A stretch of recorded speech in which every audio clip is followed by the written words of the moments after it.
Hello students, I am Dhruv Misra and welcome back my YouTube channel Antyodaya. Students, live process में हम आज आगे पढ़ने वाले हैं कि अमीबा और पैरामीशिया में किस तरह से न्यूट्रिशन होता है। तो बिना टाइम को हम बर्बाद किए अमीबा के बारे में डिस्कस करना स्टार्ट करते हैं। अगर आप इस चैनल पर नए हैं तो निश्चित रूप से चैनल को लाइक कीजिए, सब्सक्राइब कीजिए और इस वीडियो को शेयर कीजिए अपने दोस्तों के पास ताकि इन्फॉर्मेशन और ज़्यादा से ज़्यादा लोगों तक पहुँच सके। ठीक है ना। तो देखिए हमें अमीबा में किस तरह से न्यूट्रिशन प्रोसेस होता है उसको डिस्कस करते हैं। सबसे पहले अमीबा होता क्या है। अमीबा क्या है कि अमीबा यूनिसेलुलर ऑर्गेनिज्म है। अमीबा क्या है तो यूनिसेलुलर ऑर्गेनिज्म। अमीबा में कितना सेल होता है? ओनली 1 सेल होता है। और उसके बाद अमीबा जो होता है वो कहाँ पर लीव करता है, कहाँ पर रहता है तो वाटर में रहता है। वह अमीबा किसके अंदर रहेगा? वाटर के अंदर में। फिर इसका जो फूड होता है वो क्या होता है? टीनी प्लांट्स, मतलब छोटा छोटा प्लांट्स और छोटा छोटा इंसेक्ट सब। तो इसका मतलब अमीबा के बारे में थोड़ा तो जान गए होंगे कि अमीबा क्या होता है कि यूनिसेलुलर ऑर्गेनिज्म। ये उसमें कितना सेल होता है? 1 सेल होता है। और अमीबा में 1 सेल होने के कारण वो करता क्या है कि वह रहता कहाँ पर है तो वाटर के अंदर में वो रहता है। उसके बाद वो खाता क्या है तो टीनी प्लांट्स, छोटे छोटे प्लांट्स को क्या करता है वो माने फूड के रूप में लेता है। उसके बाद वो छोटा छोटा एनिमल्स यानी इंसेक्ट सबको क्या करता है फूड के रूप में लेता है। नेक्स्ट में क्या है कि यह इसमें किस तरह के न्यूट्रिशन होते हैं।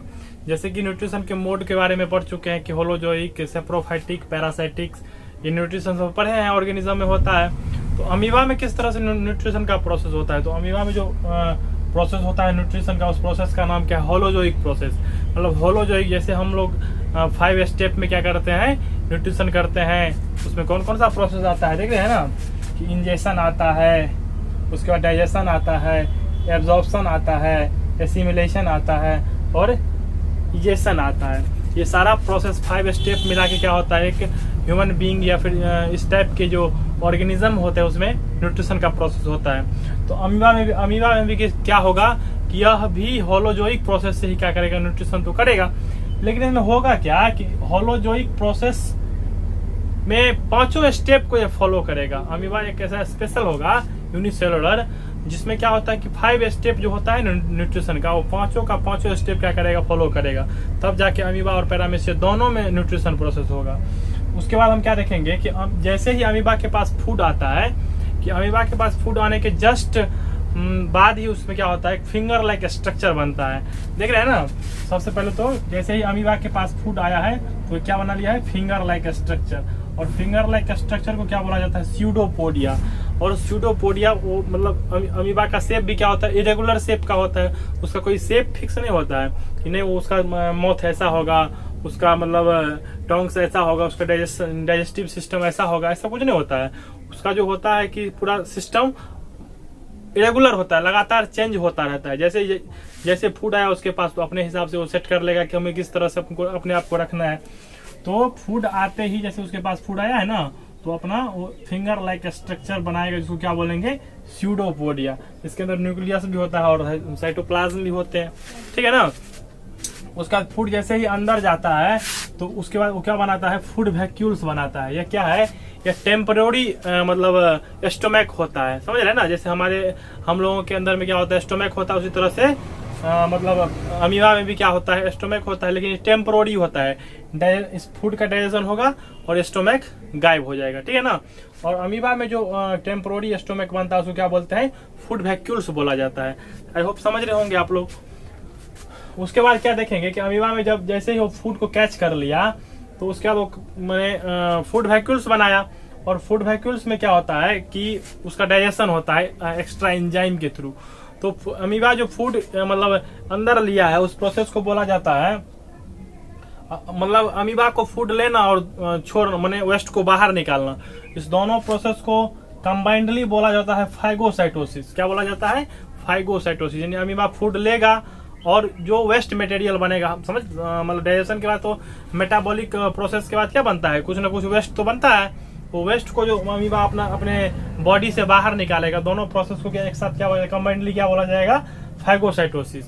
और उसको मैंने सेपरेटली क्या बोला जाता है कि फूड अंदर इनटेक करता है तो उसको क्या बोलते हैं? इंडोसाइटोसिस। और जब वेस्ट उससे बाहर निकलता है उसको क्या बोलते हैं? एक्सोसाइटोसिस। समझ रहे हैं ना। आई होप समझ रहे होंगे आप लोग। जैसे ही उसके बाद अमीबा के इंट्रोडक्शन के बारे में तो समझ ही गए कि क्या यूनिसेलुलर ऑर्गेनिज्म होता है और वाटर में रहता है, और उसके बाद उसका फूड टीनी प्लांट्स और एनिमल्स होता है। फूड उसके पास आया तो फिंगर लाइक स्ट्रक्चर बनाया और उसको फूड को कैच कर लिया। फूड अंदर जो कैच किया उस प्रोसेस को इंडोसाइटोसिस, और वेस्ट जो बाहर निकालेगा उसको क्या बोलेंगे एक्सोसाइटोसिस। दोनों को कंबाइंडली क्या बोलेंगे फाइगोसाइटोसिस। समझ रहे हैं ना। और उसके बाद जब मतलब फूड उसके अंदर गया तो फूड वैक्यूल्स बनाया था, मतलब टेम्पोररी, मतलब क्या बनाया था टेम्पोररी एस्टोमैक बनाया था, और उसी टेम्पोररी एस्टोमैक को क्या बोलते हैं फूड वैक्यूल्स बोला जाता है। इसी फूड वैक्यूल्स में क्या होता है अमीबा के अंदर जो एक्स्ट्रा एंजाइम होता है उसके थ्रू क्या होता है उस फूड का डाइजेशन होगा। समझ रहे हैं ना। और जब फूड का डाइजेशन हो जाता है, देख रहे हैं ना यहाँ पे लिखा भी है, आप नोट्स भी बना सकते हैं। हम जो लिखते हैं इसको तो आप कॉपी पे लिख सकते हैं। तो उसके बाद क्या, जैसे फूड वैक्यूल्स में क्या होता है उसका डाइजेशन होता है किसके थ्रू, तो इंजाइम के। अमीबा के अंदर में क्या रहता है इंजाइम रहता है, जो इंजाइम के वहां पर कार्य करता है फूड वैक्यूल्स में। देख रहे हैं ना यहाँ पे लिखा हुआ है ना इस तरह से एरो का निशान। इसका मतलब क्या है कि फूड वैक्यूल्स में लगातार इंजाइम अपना क्या दिखा रहा है, वर्क दिखा रहा है। और जैसे ही यहाँ पर क्या हो जाएगा कि फूड का डाइजेशन हो जाएगा तो यह डाइजेस्टेड फूड मतलब बाहर निकलने लगेगा, डिफ्यूज हो जाएगा। डाइजेस्टेड फूड ये मतलब ब्रेक करेगा, फूड वैक्यूल्स ब्रेक करने के बाद क्या होगा डाइजेस्टेड फूड इस पूरे अमीबा के अंदर में फैलने लगेगा, डिफ्यूज कर जाएगा। और इस प्रोसेस को क्या बोला जाता है एब्जॉर्प्शन। क्या बोला जाता है एब्जॉर्प्शन। एब्जॉर्प्शन प्रोसेस के बाद क्या होगा एसिमिलेशन। और वो जो डिफ्यूज जो डाइजेस्टेड फूड जो डिफ्यूज किया है उस फूड के बाद उसका क्या होगा अमीबा ग्रो करेगा। अमीबा धीरे धीरे अमीबा अपने बॉडी को मतलब बढ़ाएगा। उस प्रोसेस को क्या बोला जाता है एसिमिलेशन। और जो वेस्ट मटेरियल बना है वो उसमें होता क्या है कि रेपुटस आता है या फिर ऑस्मोसिस, कभी ऑस्मोसिस भी होता है। तो ऑस्मोसिस में क्या होगा उसका आउटर वॉल ब्रेक नहीं करेगा। लेकिन रेपुचर्स प्रोसेस में क्या होता है कि उसका कहीं ना कहीं मतलब उसका जो आउटर वॉल होता है वो क्या होगा कहीं पर ब्रेक कर जाएगा, वेस्ट मटेरियल उसके बॉडी से बाहर निकल जाएगा। वहीं पे यहाँ पे लिखे भी हैं कि by the works of enzyme food is digested in food vacuoles. After that break and spread the food vacuoles is disappear. मतलब जैसे ही फूड वैक्यूल्स में फूड क्या हो गया डाइजेस्ट हो गया है तो उसके बाद वो क्या हो जाएगा फूड सारा का सारा पार्ट में सारा का सारा अमीबा के जितना भी पार्ट होता है उसमें क्या हो जाएगा अपना वो डाइजेस्टेड फूड डिफ्यूज कर जाएगा। और डिफ्यूज करने के बाद क्या होगा कि मतलब वो जो टेम्पोररी एस्टोमैक जिसको फूड वैक्यूल्स बोले थे वो क्या हो जाएगा ब्रेक होके गायब हो जाएगा। उसके बाद नेक्स्ट लास्ट स्टेप में क्या होता है कि this digested food is help in growing of amoeba. A waste product is replace by the process of osmosis and ruptures. ठीक ना। कि तो क्या होता है कि जब फूड का डाइजेशन हो गया तो डाइजेस्टेड फूड क्या हो जाएगा बाहर निकलेगा। तो रेपुचर्स माने उसका जो आउटर वॉल होता है वो ब्रेक करने के बाद हो जाएगा। और डाइजेस्टेड फूड के कारण ही क्या होता है अमीबा लगातार अपने बॉडी को ग्रो करता रहता है। आई होप अमीबा के डाइजेशन के बारे में आप लोग अच्छे से समझ गए होंगे। अब हम पैरामीशिया के डाइजेशन के बारे में क्या करने वाले हैं डिस्कस करने वाले हैं। ठीक है। पैरामीशिया में किस तरह से न्यूट्रिशन होता है अब हम वो देखने वाले हैं। तो पैरामीशिया भी लगभग सिमिलरली किस तरह से न्यूट्रिशन होता है जिस तरह से अमीबा में न्यूट्रिशन होता है उसी तरह से न्यूट्रिशन किसमें होगा पैरामीशिया में भी होगा। पैरामीशिया के बारे में भी थोड़ा हम पहले जानते हैं कि पैरामीशिया होता क्या है कहाँ पर रहता है। तो पैरामीशिया भी क्या होता है कि यूनिसेलुलर ऑर्गेनिज्म होता है। कितने सेल इसमें होते हैं यूनिसेलुलर। लेकिन इसका जो सेल होता है ना वो थोड़ा अमीबा से बड़ा होता है और इसका शेप भी क्या होगा फिक्स होगा। तो अमीबा का क्या था कि शेप इरेगुलर था, लगातार चेंज होता रहता था। जैसे उसके पास जैसे ही जहाँ फूड आता है अपने फूड के हिसाब से अपना स्ट्रक्चर क्या करता रहता है चेंज करता रहता है। लेकिन अभी पैरामीशिया का क्या होता है शेप फिक्स होता है, इसका शेप चेंज नहीं होगा। तो और ये होता है इसमें सेल कितना होता है तो अमीबा की तरह इसमें भी क्या होता है यूनिसेलुलर। और ये भी कहाँ पर रहता है वाटर में रहता है।